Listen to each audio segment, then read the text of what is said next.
Hey everybody, I got bad news. Superhero video games are bad again. Hi, I'm Kane. I'm in my car. I left my video tripod at a Holiday Inn near the Denver airport. And this is my review of Suicide Squad Kills the Justice League.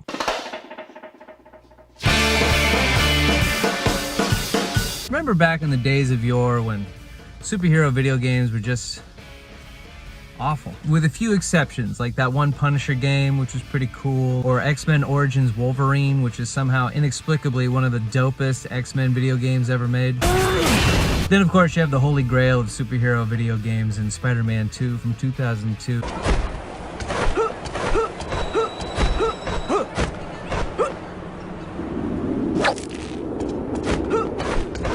As a tie-in video game to the movie Spider-Man 2, directed by Sam Raimi.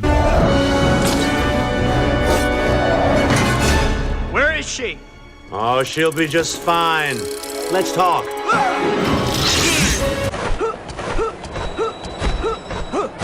Not to be confused with Spider-Man 2 from 2023, where for some reason in the middle of the Venom apocalypse, Miles Morales Spider-Man decided to do this. He looks like he's sponsored by both Coke and Pepsi. Why did he do that? Also, why wasn't that part of the story? He just shows up in that. He just shows up. Why? But as a kid, you'd play a lot of superhero video games and feel disappointed. Then you'd plop down on the couch and watch either the superhero animated TV shows or one of the movies, and you'd think to yourself, man, why can't they do that? Why can't they make a video game that makes me feel like I'm the superhero? And then Rocksteady was like, hold on to your butts.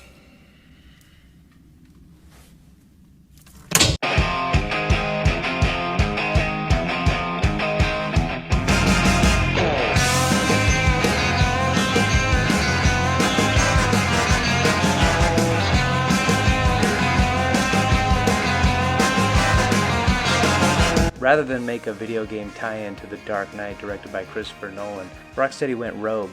They decided they were going to make a video game based on the graphic novel Batman Arkham Asylum, where Batman takes a tour of the asylum and it becomes an existential look into the mind of Batman and his rogues gallery. How do you make a video game where Batman's basically taking a tour of a human zoo? Oh, I don't know. You just add in some fight scenes and change the fighting mechanics to be the best that there ever was or ever will be, that will be replicated in every third-person fighting video game for the next decade. Oh, and bring back Kevin Conroy and Mark Hamill to play Batman and Joker respectively, and then make a trilogy of games that are so good story-wise that they're replayable to this day. And Warner Brothers was like, whoa, whoa, whoa, whoa, whoa, whoa, whoa. I'm gonna stop you right there. The Dark Knight just made $1 billion. We don't care what you make. It could be Batman in his bat cave taking a bat shit in his bat toilet. And all you're doing is just butt mashing a bunch of turds out of his bat butthole while he reads the newspaper. As long as it's got Batman in it, you can make whatever you want. Rocksteady said, well, we're not gonna do that. But what we will do is make a game that will revolutionize superhero video games for the foreseeable future. And after they made their Batman Arkham trilogy, Warner Brothers was like, well, now that you guys have made a trilogy of Batman video games so beloved, universally beloved, what do you guys want to do next? And Rocksteady said, we're gonna make that Batman shitting in the toilet idea.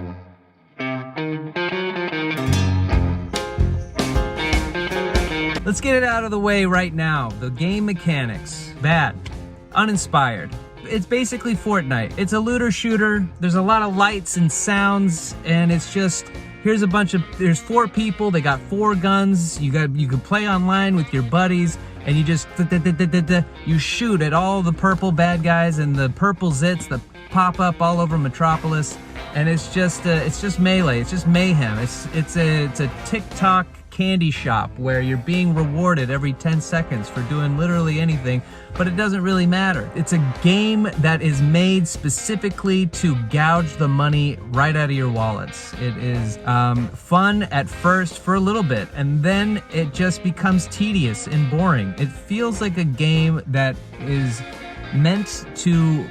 It feels like a game that is babysitting you. Like if you like it feels like if you were being watched by a babysitter, she would let you play this so you'd stop bothering her, so she can smoke pot or make out with her boyfriend or play a better video game. I feel like I'm being talked down to most of the time. Hey, it looks beautiful. Smooth, the city looks cool, the graphics are incredible, and it's astonishing to see how games just get better and better, but that's a given. Since there's no personal fighting style for any of the 4 Suicide Squads, and it's basically all a run and gun, I am not filled with any confidence while playing the game that these 4, at any point in time, working together or apart, could kill the Justice League.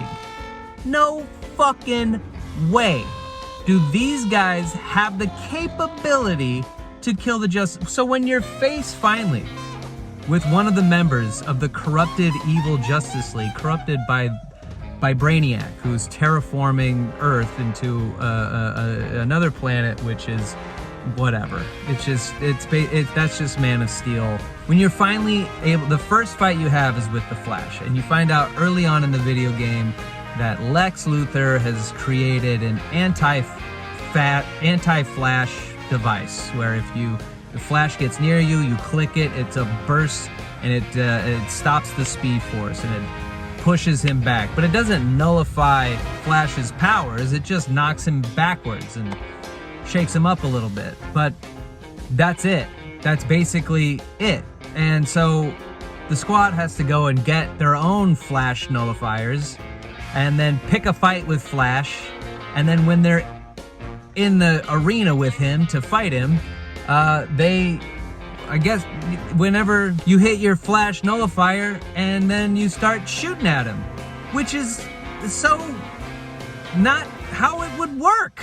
Just so not Flash.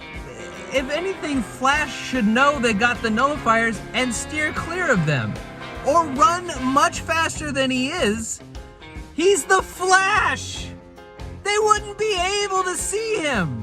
It would be too fast for them to be able to use the thing. Flash would get in real fast and click, click, click. They'd have to figure out a way to get rid Flash of his powers. Or get lucky and just blow his head off, or corner him, or shackle him, like create a trap that shackles him. Or if you are able to get the Flash nullifier off and hit him back, then Boomerang, since he's got Flash boomerangs that give him the Speed Force, get in real tight and close and beat the shit out of him. That's the only way I can think that these 4 would have the ability to beat the Flash, which is one of the worst boss battles, and it's the first one. It's the first goddamn one that you do, and it sucks. He just makes speed tornadoes, and he's all over the place, and it's very annoying. And then you just shoot at him until he just collapses. There's no cutscene where you get up close and he's just dead, and then Boomerang pisses on it. Boomerang whips out his dick and pisses on the Flash, and everyone congratulates how big of a hog he has. What the fuck was that? They're all very samey, but with like some of the traversal is really. Deadshot has a jetpack that runs out of fuel very quickly, and Boomerang has Boomerang Speed Force, and King Shark can jump, because that's what you think about when you think about sharks. It's how high they can jump. But Harley Quinn, she's just the grapple. Spider-Man swing to a grapple bat drone. Why would Batman have that? Why would Batman have a drone that he grapples to? He never had that in any of the other games. He would just grapple from building to building. Why wouldn't she just have the grapple? And also, don't give her that. If everyone else is in the air, have her give her a car. You're already doing a version of Grand Theft Auto. Give her a Batmobile or a Batcycle, or have her fucking drive a Joker car. There's cars in the game. There's a guy who makes cars in the game that you think you're gonna drive, and then he just takes off in them. Why did I see that? What was the point of that if I don't get to drive it? There's cars that you get to, there's flying cars. Give her a car. She can either drive on the road or it could turn into a hovercraft. Give her the DeLorean from Back to the Future. Have her, just give her something that's not that's so dumb. Every single boss battle that the squad goes through, they have to figure out a way to make the playing field level so the fight is fair between the 4 of them and the 1 Justice League member. Every time you do the thing that gets you to the next boss battle, you have this talent, this new attribute to your arsenal to defeat one of the Justice League members. You're still just shooting at them. It's like that in God of War Ragnarok when you find out you're gonna have to fight Heimdall, who can predict all of your moves. He's already see him coming, and so you can't land a punch. They have a whole level devoted to Kratos and Brock going to create a weapon that will defeat Heimdall, that will put him off that's just as chaotic as him and unpredictable as him, so that when you do go up and fight him, you have a fighting chance. It's a whole story beat. They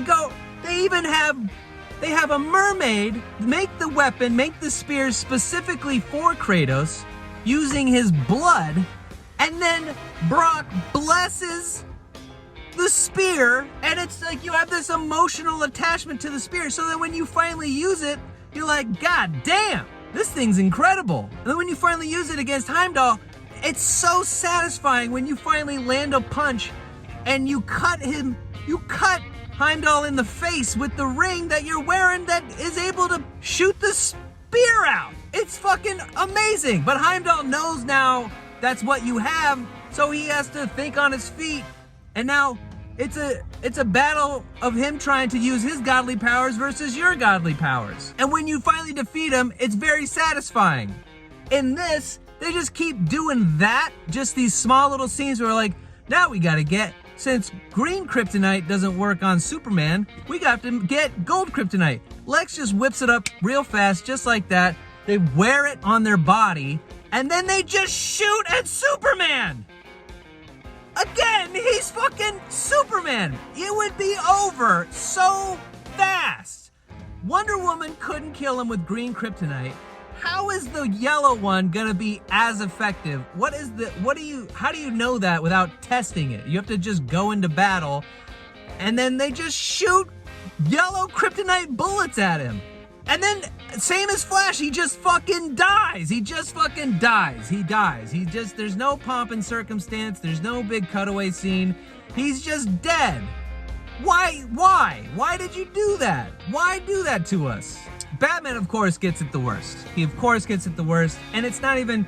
There's so many problems with the entire Batman level. The whole situation with Batman is just... It's as if they didn't play through the other 3 games. Because Batman being under mind control has happened in all 3 of these games. Scarecrow, Mad Hatter, Ra's al Ghul, Joker... all tried to control his mind in all 3 of the games, and in each time, Batman fought his way out of that scenario mentally. He is so mentally equipped that in reality, the reality of the situation is if you were gonna do evil Batman, which I'm totally cool with, do an evil Batman, but if you're gonna do an evil Batman, he should be the main villain. Brainiac shouldn't be the main villain. You should think he's the last villain. You should think the switch should have been you go and you fight Brainiac and it's cool. And it's a cool fight and you're like, this is dope. And then you beat Brainiac because he's got all these. Brainiac from Injustice was a cool boss fight. And it should be kind of like that, fighting him in that kind of arena, up close, personal. But then thinking if you kill Brainiac, you'll release the hold he has over Batman. And then you find out it doesn't. And the Brainiac is still inside Batman. And he's your final boss. That would have been incredible. But even still, Batman should be internally fighting. He should be struggling mentally trying to push out the Brainiac virus. Because if anyone could do it, it's fucking him. It's Batman. But they don't do that. The fight sequence, again, it's very much just, they're fighting against a nightmare Batman after they break into his Batcave, but it feels very much like when you fought Giant Green Lantern in the middle of Metropolis. It's all very the same. It's all just same. And then Harley blows his head off, just kills him so they can entice Superman into a fight. That's great. But here's the Batman problem. It's not just that Harley Quinn somehow outsmarted him, which is, she's like almost a brand new character to me. Because the Harley Quinn in the Arkham series was solely devoted to the Joker. Completely overwhelmed with how much she loved Joker, no matter how he treated her. And now she could give a fuck. She calls him her ex. He's fucking dead. He's not your ex, he's your widow. He died. You were devastated. Harley Quinn was devastated by his death. Now she could give a fuck? Now Joker is her ex? Like it means nothing? That should mean more. Killing Batman should mean more to Harley. Grandstanding about what Batman's presence did to Gotham. What about the personal stake you have in the fact that he killed your boyfriend? But the Batman problem that they find themselves in is bigger than the fact that Harley killed Batman. Here's a question I don't think they asked themselves before they started this game. Why would Batman be in the Justice League in this game? If Bruce cleaned up all of Gotham at the end of Arkham Knight, he's been unmasked, there's no point for him to be Batman anymore. The city needs something scarier. So he fakes his death and then comes back as Nightmare Batman. Why would Batman, the guy who faked his own death, come back 5 years later to just be Batman again? Why fake your death if you're just gonna join the League? That does not make any sense to me. If you had a game, if you had a follow-up game to Batman Arkham Knight that was a Justice League game where they fought like Darkseid, and there's now a reason for Bruce to come back as Batman, that would make then more sense for the Kill the Justice League game, for why he's now just back and why he came out of retirement from faking his own death. Otherwise, he's just back for no reason. He's like, it's as if he got bored and wanted to join a team. By the way, he already had a team. He had Robin, Nightwing, Oracle, Alfred, James Gordon. He had a team. He already had a team. Why would he join this team? He's already... One of the most glaring and weird choices that this game could have taken, which is just an obvious ploy for them to push out their live service, battle pass, horse shit, gouge you for all of your money and give you basically the same thing in return. Right before the big boss battle with Brainiac, they tell you that there are 13 other Brainiacs in all the different dimensions of the DC multiverse. So fighting this guy is basically pointless. Why do that then? Why do that right before the fight? That makes no sense. You take the wind out of our sails right before the big boss battle. There should be nothing but buildup. We should be terrified of him. Not like, oh, he's one of 13? Oh, well, we'll mop him up real quick and get on to the next one. That's what you want? That's what you want us to feel going into the final battle? That it means nothing? Because you're just moving on to the next universe? After I give you $60? Fuck you! And the battle is so underwhelming because you're basically fighting him as he's the Flash! He turns into the Flash! Why did he turn into the Flash? But why? Why did you go, we'll make him he'll be the Flash? If anything, shouldn't he be all the different superheroes he's corrupted? shouldn't he also be Nightmare Brainiac and Super Brainiac and Green Brainiac? Why is he just Flash Brainiac? Also, why does he have to look like Flash? Can't he just be Brainiac and then zips around like Flash? I don't fucking understand why you made him flat. That's so lazy. That's the laziest shit ever. You copy and pasted one of the boss battles for a giant comic book property. You just slapped on a purple Flash skin onto the fucking guy? What the fuck? Anyway, this game is a waste of time. Do not buy it. Do not play it. It's pointless. If you already play Fortnite, then you get it, and you probably have more fun because you can play as Eminem or a chicken. Suicide Squad Kills the Justice League gets a 3 out of 10.